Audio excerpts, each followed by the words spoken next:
Sa pagkakataon na ito mga kapatid, pwede mo ba tayong tumayo lahat in the presence of our Lord Jesus? As we represent this production mga kapatid, just have a moment in between you and Lord. We do believe being an OFW, it is not easy. There are times or many times you feel hopeless. You struggle with your character, with your workmate. You struggle in everything. But mga kapatid, lagi natin tatandaan. At tulad ng ating napakita, ang pagkadapa ay hindi kawalan ng pag-asa, kundi ito ay bagong simula.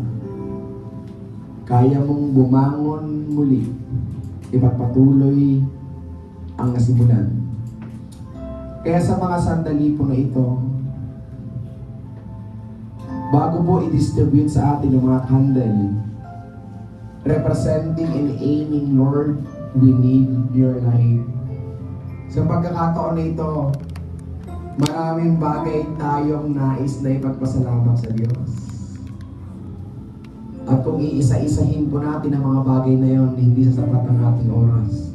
Pero naniniwala ako mga kapatid, the heart, the truly gratitude in our Lord Jesus ay may pagsuko ng kanyang buhay sa ating Panginoon.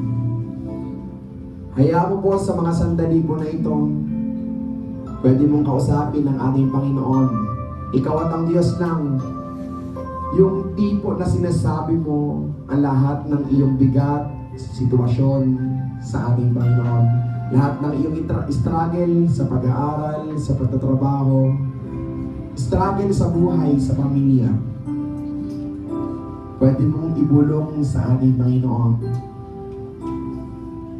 Hayaan natin na tayo ay lumapit sa tunay na liwanag na nagbibigay ng tunay na buhay. At habang kinakausap po natin mga kapatid ng ating Panginoon sa mga sandali po na ito, pwede po ba natin na personal na pasalamatan ng ating Panginoon for everything? Hindi ko po kayo ililid sa isang bagay na dapat ninyong ipagpasalamat sa Diyos. Pero I know and I believe, sa ilalim ng pusong iyan, may mga bagay na gusto pang ipagpasalamat sa Diyos. Just tell Him right now, sabihin po natin sa Lord, mga bagay na pinagpapasalamat natin in this year of 2025. Allow the Lord to minister us. Allow the Lord to minister your heart. Hallelujah. Oh, Jesus. Lord, thank you for the gift of life. Salamat, Panginoon. Sa araw po nito, ako po ay nakatatayo, nakahihinga, nakasasamba sa inyo, Panginoon. Salamat, Lord, sa madilim kong kahapon. Ikaw ang nagbigay ng liwanag. Sa panahon ng kawalan ng pag-asa, ikaw ang aming naging pag-asa, Panginoon. Lord, narito po ang iyong mga anak sa umagang ito.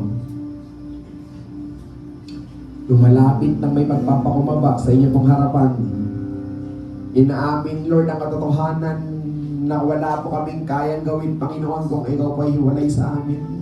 Hindi po namin kaya, Lord, lakaran ng taong 2026 nang hindi ka po namin kasama, Panginoon. Hindi po namin kaya, Lord, pagtagumpayin ng taong 2026 kung kami ay, Lord, hihiwalay sa iyo. Hindi po namin kaya, Panginoon, na pagtagumpayin ng mga problema, pasubok sa aming buhay kung hindi mo kami sasamahan. Kaya, Lord, as this morning, we come to you, Lord Jesus. We need your light. Lord, we need your light. Kailangan namin, Panginoon, bigyan mo kami ng liwanag sa aming tinatahak na daan. Bigyan mo kami, Panginoon, ng kaliwanagan sa aming mga nilalakaran. Sana pakadilim na mundong ito, Panginoon, Hayaan mo masumpungan namin ang tunay na liwanag na mula lamang sa inyo, Diyos.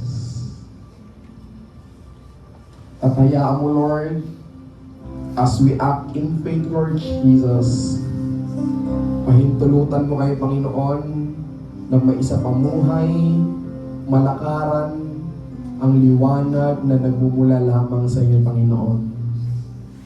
Sa mga sandali po na ito, mga kapatid, may mga kandila na ibibigay po sa atin as a silent moment. Dahan-dahan lamang po iabot sa atin ang kandila. Patayaan po natin, magkaroon po tayong ng desire. Lord, we need your light. We need you in our life. Kailangan kita, Panginoon. Hayaan po natin sa mga sandali po na ito, as you invite the Lord's presence in your heart, magkaroon tayo ng desire. Lord, this 2026, ikaw ang una kong kailangan. Ang liwanag mo ang una kong kailangan, Panginoon. This 2026, Lord, ikaw ang higit na aming kailangan, O Diyos.